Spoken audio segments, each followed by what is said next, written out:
Media Monitoring Africa wants President Cyril Ramaphosa to urgently appoint a board for the SABC.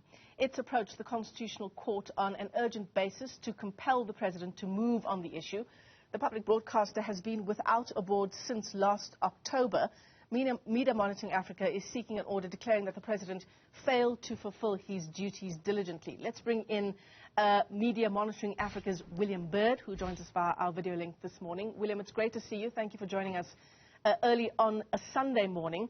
No overstating how important it is that the president does move on this issue. Hello, good morning. Yes, it's just critical to our democratic state. It's critical for the board. You know, being without a board for over 132 days is just something that's not acceptable. The president, you know, let's be clear, Parliament dilly-dallied, and they took far too long to get their processes moving in order to make the recommendations. But having done so, we've now seen that the president has, for no significant reasons advanced to the public, I should say, as to why the delay is occurring. We've seen some kind of argument about three potential people, but our argument is that the president is instructed by law and is mandated by the Constitution to make the appointments without delay, and he has failed to do so. So we really didn't have any choice but to take the president to the Constitutional Court in order to make sure that he appoints a board. You can't have a multi-billion rand entity operating without, senior executives in that fashion. I understand, William, that 6 names or the names of candidates were sent to the president for appointment in December already. There's some hold-up apparently with the vetting process. So Parliament took a long time because they insisted on vetting all of the shortlisted candidates, which I think was 37 or something like that. But once they did that, in fairness to them, they then went through and they selected the names of 12 members to be appointed. Those 12 were then sent to the president. According to the presidency and correspondence they sent to us, they only got the CVs of those people in sometime in early January.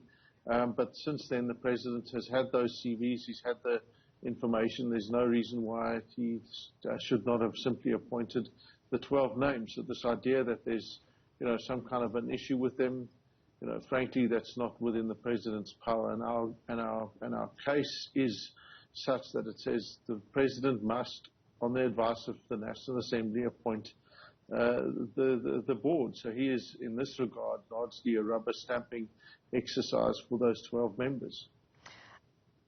William, can you explain to us how or what the latest is on the issue of Madoda Mhawe being appointed as interim board chairperson when no board has been appointed?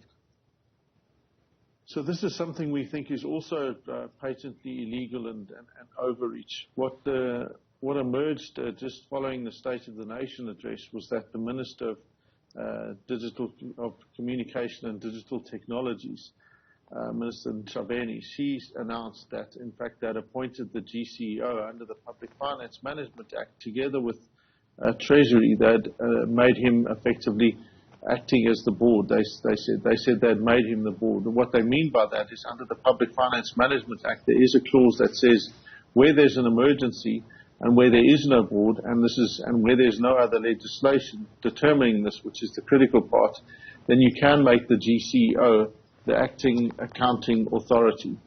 And that is the case with several other state-owned entities currently, actually. So there is precedent for that, but where there is meant to be a board and where there's a process and where there's not an emergency other than the one that's been created by the state itself, you have no reason to suggest that you can actually go ahead and make that appointment. And it's certainly contrary to the Broadcasting Amendment Act. So he is, as we understand it, currently acting as the SABC board, which is, of course, patently ridiculous, because how on earth can one person be the board? He, as the GCEO, is meant to answer to the board, and yet now he is the board. So who does he answer to, or who is he accountable to? And that introduces all sorts of issues of potential ministerial interference. The Media Monitoring Africa, your organization, is also wanting the court to answer the question around whether the President has veto powers on the names submitted to him, the names for the SABC board submitted to him by the National Assembly. I mean, insofar as law is concerned, William, is the President able to reject any of those names? Our view is not, and in fact, in a case taken by SOS Coalition and ourselves to the High Court, the judge in that case ruled that the President doesn't have a choice. He doesn't have a veto. And it's like that, and it's already accepted practice. For example, when the President appoints judges, as an example, the Judicial Services Commission, they're the ones who carry out the interviews with potential judges, and then they send that list of judges to the President, and the President has to simply appoint them. Mm-hmm. He doesn't have a choice in not appointing those judges. He just has to, and it's the same case in relation to the SABC. Where the President does have discretion, for example, is in whether or not he chooses to suspend a judge. So you would remember Justice Slope, in that instance, that it was recommended to the President that he be suspended, and the President took his time there, because in that case it says the President may do this. So where it says must, it's quite clear you must do something. Mm-hmm. You don't have a choice, as opposed to where you may, then it implies that there's a choice. So our argument is very much that the President doesn't have any wiggle room here to decide whether or not to appoint people. And that's an important thing, not just because of the similarity to appointing judges, but it's important because if you allow the President, for example, to decide, I don't really like this person, so I'm not going to appoint them, but I do really like this one, so I will appoint them, then it introduces the possibility of unfair influence over the SABC. The whole reason you have Parliament involved is that there's an open process, accountable, transparent process mm-hmm. of the appointment of those 12 people, and the President is there to appoint them because it's recognition of the critical role that the SABC plays in our democracy.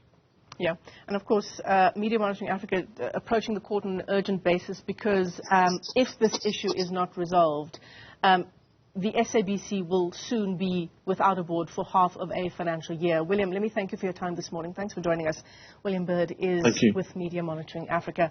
And of course, they want the President to urgently appoint a board for the SABC.